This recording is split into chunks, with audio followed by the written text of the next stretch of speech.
এক লোক অনেক সুন্দর করে ছবি অঙ্কন করত। তার স্ত্রী সব সময় তার ছবি অঙ্কন করার প্রশংসা করত।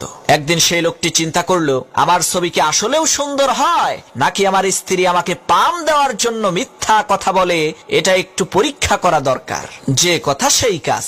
সেই লোকটি সুন্দর একটি ছবি এঁকে সকালবেলা রাস্তার পাশে রেখে আসলো, আর ছবির উপরে লিখে দিল, এই ছবির মধ্যে যদি কোনো ভুল থাকে তাহলে আপনারা ছবির মধ্যে চিহ্ন দিয়ে আমাকে ভুলগুলো ধরিয়ে দিন।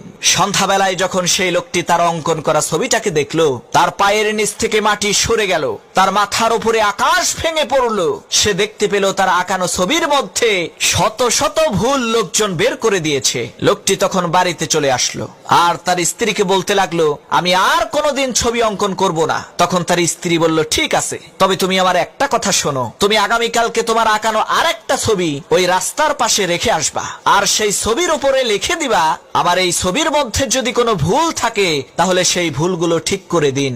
লোকটি তার স্ত্রীর কথা অনুযায়ী তাই করলো। পরের দিন সন্ধ্যাবেলায় দেখা গেল ছবিটা একেবারে আগের মতোই আছে, কেউ একটা দাগ পর্যন্ত দেয়নি। তখন তার স্ত্রী তাকে বলল, মনে রাখবা, এই দুনিয়ার মানুষেরা শুধু তোমার ভুল খুঁজে বের করতে পারবে, তোমাকে শুধরে দিতে পারবে না। আরে তুমি কি দেখো নাই, গ্রামের ক্ষেতের কামলা উরুফে চায়ের দোকানের নাসার বিজ্ঞানী জীবনে কোনোদিন ফুটবলে লাথি দিয়ে দেখে নাই, কিন্তু চায়ের দোকানে বসে পৃথিবীর সবচাইতে বড় ফুটবলার মেসি আর রোনালদোর খেলার মধ্যে ভুল ধরে।